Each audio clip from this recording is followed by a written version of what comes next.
Good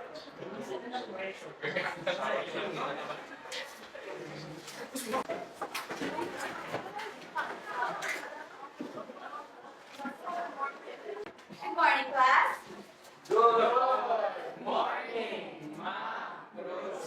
Please be seated. Okay, class, let's talk about something important. What is bullying? Parang nakita ko din to. Pwede ko din kaya? Hindi niya naman siguro malalaman. It's hurting someone, ma'am.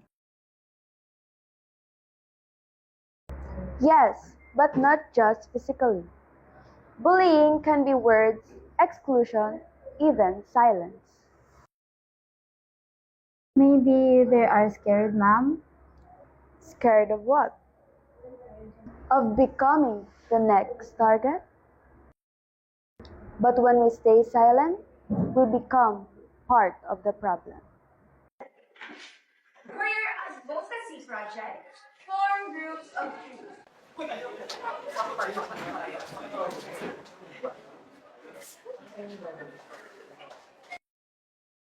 Mia, may grupo ka na ba? Wala pa po, ma'am. Okay lang po.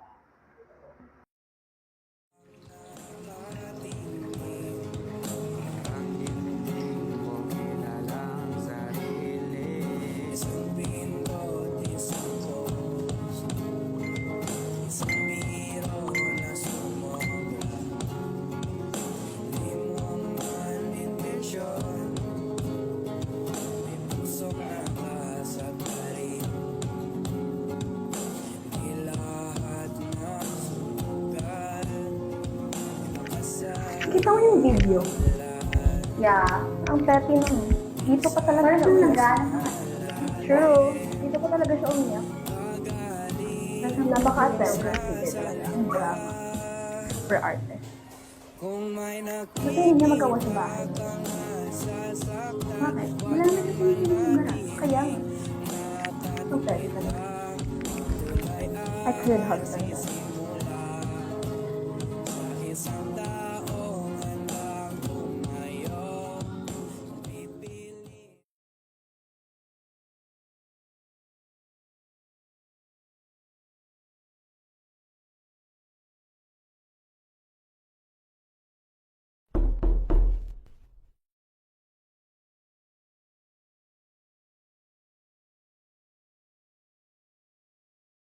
Mia, may problema ba? Okay ka lang ba? Hindi po. Parang ang bigat po ng lahat. Hindi mo kailangang kimkimin. Natakot na po ako po hindi nila maintindihan. Alam mo, may mga tao sa school na handang makinig. Hindi ka nag-iisa. Talaga ba? Oo. Gusto mo, pumunta tayo sa guidance office? Pwede kang tulungan doon. Hindi ko po alam po kaya ko. Sasamahan kita bilang advisor mo, hindi kita iiwan.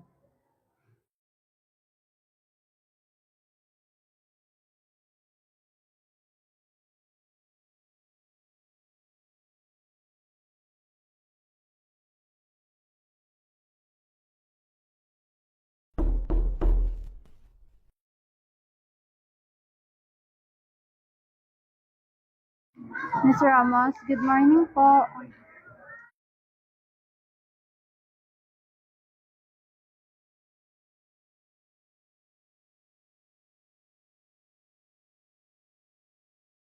I know that it's not always easy to talk about what you're going through.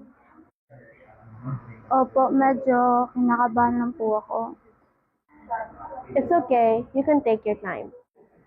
May mga kaklase po kasi ako na lagi akong tinutokso. Minsan po online, minsan po sa harap ng iba. That sounds really difficult. Salamat sa pag-share niyan sa akin. So, how did it make you feel when that happened? Parang nahihiya po ako. Minsan ayoko na pong pumasok sa school. I'm sorry that you need to experience that, Mia. Walang sino man ang dapat na makaranas ng ganong bagay dito sa school. Students like you deserve to feel safe here. Natatakot na po akong magsabi baka mas lumala. Pero bago tayo magdesisyon, gusto kong malaman kung ano ba talagang gusto mong mangyari. Gusto ko lang po na tumigil na sila. That's a valid wish.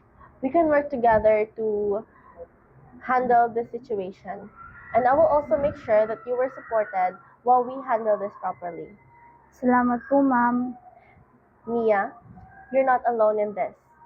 Nasa likod mo ang school, kami, para supportahan ka. Carlo, thank you for coming.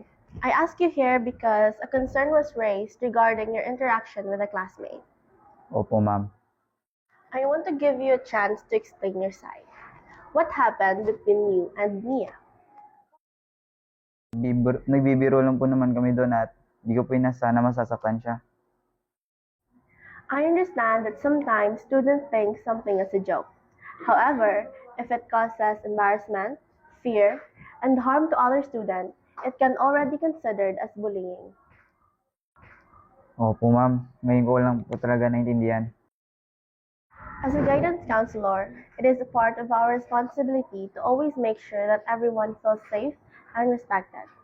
And because this issue involves a possible bullying, I will refer you to the Child Protection Desk for proper documentation and guidance. Opo, ma'am. Carlo, this process is not only about your consequences. It can also help students like you learn from your actions and also help you improve. Naintindihan ko po. Thank you po, ma'am.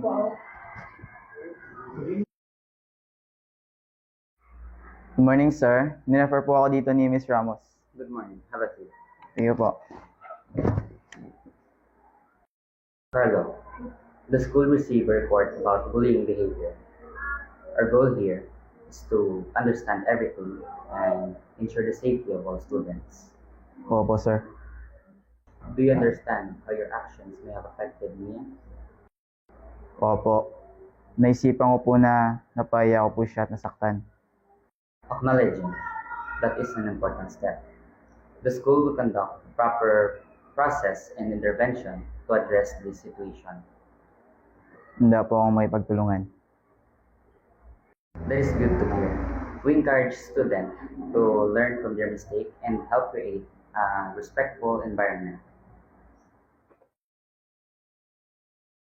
Pre, ilan yung score mo sa Entrep? 10 lang ang ata ako dun. Ako nga, 5/20 lang eh. Yun no, galing mo talaga. Isay ako eh. Di ba ito yung repost ng video ni Mia? Yung nag-viral? Oo, bakit? Panis! Yes! Pare, mag-weird muna kami. Sige, sige. Ingat kayo dyan. Safe kayo dyan ha.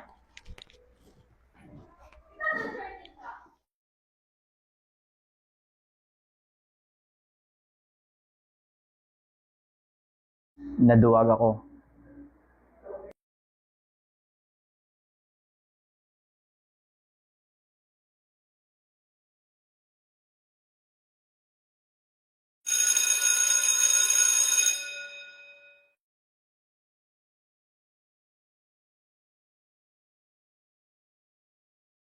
Mia, pwede ba kitang makausap?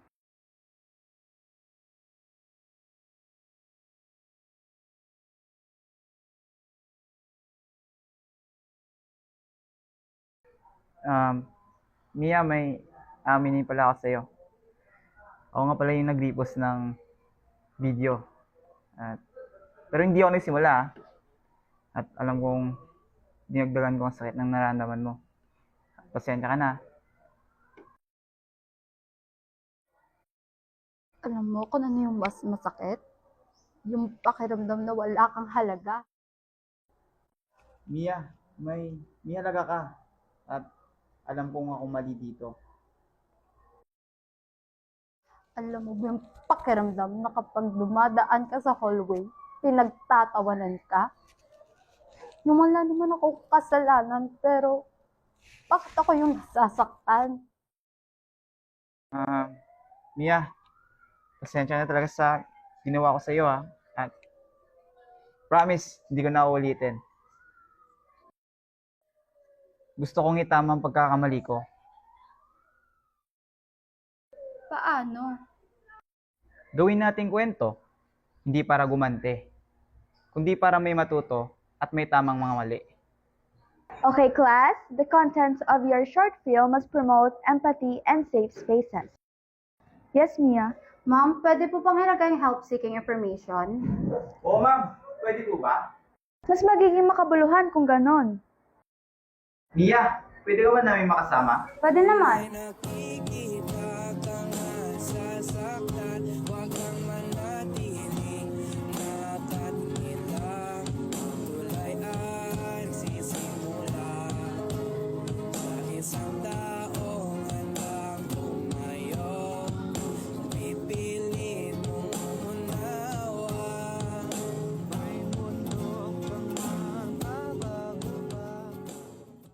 Kung ikaw ay biktima ng bullying, may guidance office.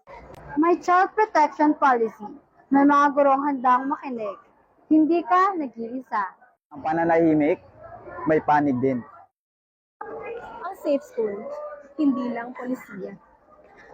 Responsibilidad dito ng lahat.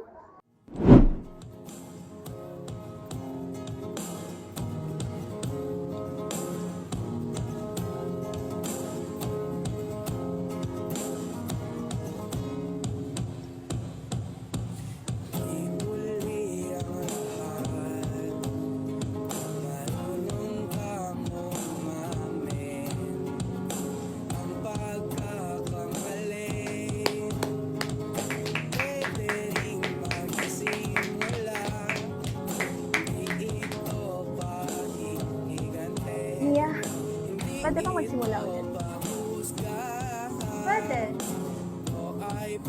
Mia, sorry ah.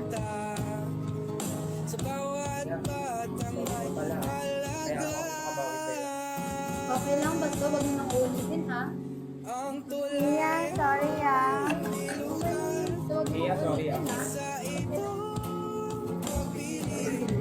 Uy! Ikaw, anong pipiliin mo? Ako? Pipiliin kong tumayo.